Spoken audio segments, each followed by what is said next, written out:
Hello, and we are going to tell you about the human impact on mangroves. Why are we talking this? So you can learn the important information, of course. Okay, let's start. No wait, before we begin, what are mangroves? Mangroves are a tidal swamp that is dominated by mangroves and associated vegetation. The mangrove that we visit is Kangal. Kangal is a mangrove located in Vietnam, and there are many biotic organisms live there, such as agate, kingfisher, woodpecker, fiddler crabs, muskipper, and many more. Now, let's see the negative impacts from humans since people discovered the mangroves. So, how do people damage the mangroves? There are roads and other things next to a mangrove, so it's polluting the environment too. Yes, but it allows tourists to visit the mangroves and explore the environment. Unfortunately, there are people who are littering near the mangroves. Vehicles and people nearby it can cause sound pollution. In my opinion, all the people have greed and people have to earn money. So as soon as they build a road in one place, they're starting to spread that road to another place, and it spread out next to the mangroves too.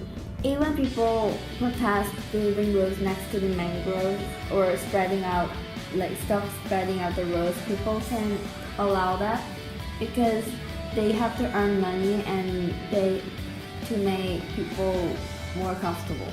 So it's just spreading out, and in the future, I think that people will cut out all the mangroves and start to build something at that place where mangroves were. Okay, so do visitors impact the mangroves? Yes, people litter everywhere in place since there are no trash bins. But what about the activities that can kill mangroves? There are lots of activities. For example, the trash that people throw can cause the water being polluted. The salt from that people make can make mangrove getting too much salt and die. And the water pollution that people make will make plants die. Everything is what people make. So now let's look at the positive impacts of humans on the mangroves so that people can learn what they are doing good to the mangroves and they can continue doing the activity to them. Okay, so how do people impact the mangroves? People are planting the mangroves so that mangrove can live.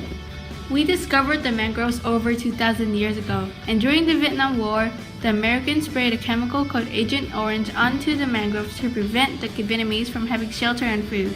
The chemical killed the trees, but later on the government chopped the trees off and replanted them. Also, people have leave the mangroves. Even they cut the mangroves to build something, they don't live near the mangrove trees, so people cut them rarely. They cut the dead ones and replant them again with new trees since it is faster that way. There is also some cleaner to pick up the trashes and ranger to cut people who is damaging the mangrove. So are we being good to the mangroves or not? I think people are damaging the mangroves more than restoring them. It's both. There are many things to be negative and positive. We talk about the negatives and positives so we can try not to do the negatives activity. Okay. But where can we trash and stop the cars go near the mangroves? And how about the salt farm? Since there are no trash bins near the mangroves, people litter. But the villagers go to the mangroves and pick up the trash to help the environment. But still, we can't block the road to stop sound pollution caused by vehicles and people. Then how can we save the mangroves? People need to stop cutting down mangroves, stop using them for firewood or for constructing houses, and stop building the salt farms. How about climate change? Humans can't be the only one affecting the mangroves, right? Does climate change and the temperature impact the mangroves? Yes, mangroves are still adapting to our changing environment and climate change. Due effect the mangroves since tidal level are rising. The mangroves have adapted to it by having their roots sticking up the ground for oxygen. The mangrove that can adapt to the new environment will survive, while the ones that don't will die first. Then, what if there is a sudden change in the temperature? Will the mangroves and organisms be able to adapt to it? Organisms need time to adapt to the new weather in order to survive. But if the change is too sudden, they will die. And what are the future plans to help the mangroves? People are planning to replant new mangroves in bare land, where other people used to have houses on the bare land. Or people can just stay away from the mangroves, give it some time and let it grow. But if it takes too long, then people will cut it down and replant it with new ones. So, in conclusion, human has made a huge impact to the mangroves, and so have mangroves having a huge turning point in human lives.